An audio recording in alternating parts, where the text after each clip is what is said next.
অনেক খাল আছে, খালগুলি যে খনন হয়, পানি নিষ্কাশন হয়, বাড়ির পানিগুলা লাম্বার কোনো রাস্তা নাই, এই পানিগুলা ডুবা লাগিয়া থাকে। যদি খাল খনন করা হয় তো পানিটা তাড়াতাড়ি যাইব এবং মানুষের সহজ সরলভাবে চলাফেরা করতে পারবে এবং সুবিধা হইব। খামারখালি আছে বা ধারারগাঁও আছে বা অন্য অন্য ডিস্ট্রিক্টে যে খালগুলো আছে, এই খালগুলো যদি খনন করেন তাহলে নদীর এই যে সুরমা নদীর যে পানির বেগটা অতিরিক্ত সুতে মারে, এই সুতের ধারাবাহিকটা স্বাভাবিকভাবে কমে আসবে।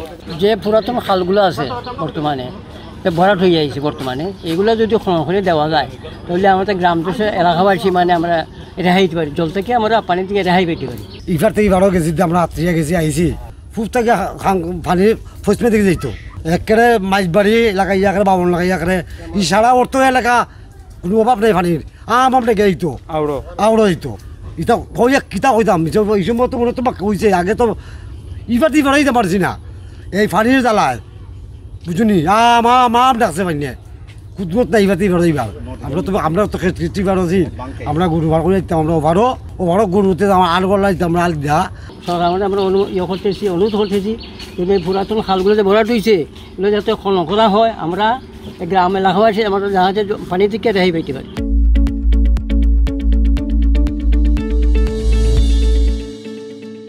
এটা কিন্তু বেরিবান, এই বেরিবানটা খালের মুখে দিয়ে গেছে, যাওয়াতে খালের জায়গাতেই আছে, আর শুধু সামনাটা বন্ধ হয়েছে। বন্ধ হওয়ার কারণে খালে দিয়ে নৌকা চলাচল করতে পারে না, জাবড়া লাগিয়া থাকে, মানে এগুলো তো চলাচলার অকজুই গেছে, মানে পানি যাইতেছে না, মুখ বান্ধা থাকার কারণে উফতা পানি আইয়ে পড়তেছে। ওই যে ছোটো ছোটো খালগুলা যে পানি যে গ্রামের পানি যে লামতো গিয়া যে খালগুলো আছে এগুলা আপনারা যদি পানি নিষ্কাশনের ব্যবস্থা করেন ভালো হইব। এই খালগুলা বরাদ হওয়ার পরে তো আমরা যে ব্রাহ্মণগাঁও অনেক ক্ষতিগ্রস্ত আছি, মানে বান্ধয়ার ঠেলালো বা আমাদের ঘর বাড়িতে পানি দরমারে ঢুকি যায়। তো এই খাল নদী খনন করলে ইনশাল্লাহ আমরা গরিব মানুষ যারা গাঙ্গের দিকে আছে এরা সফল বিগত করব।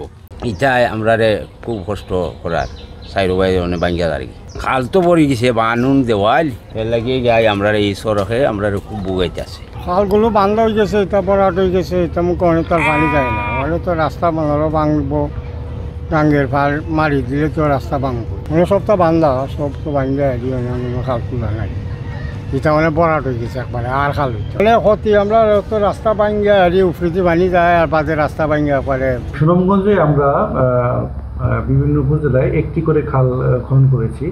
64 জেলার অভ্যন্তর ছোট নদী খাল ও জলাশয় পুনর্খনন প্রকল্পের আওতায়। তবে আমাদের এই সুনামগঞ্জ এবং সুনামগঞ্জের যে বিভিন্ন উপজেলায় যে ভরাট হয়ে যে খালগুলো ভরাট হয়ে গেছে, সেই খালগুলোর ভিতর থেকে আমরা প্রতিটি উপজেলায় 5টি করে খাল আমরা চিহ্নিত করেছি এবং এই খালগুলোকে আমরা পুনরায় আমাদের যে প্রস্তাবিত ডিবিপি আছে, 64 জেলা অভ্যন্তর ছোট নদী খাল ও জলাশয় পুনর্খনন প্রকল্প দ্বিতীয় পর্যায়ে আমরা সেটা আমরা অন্তর্ভুক্তির জন্য আমরা অলরেডি লিস্ট পাঠিয়েছি।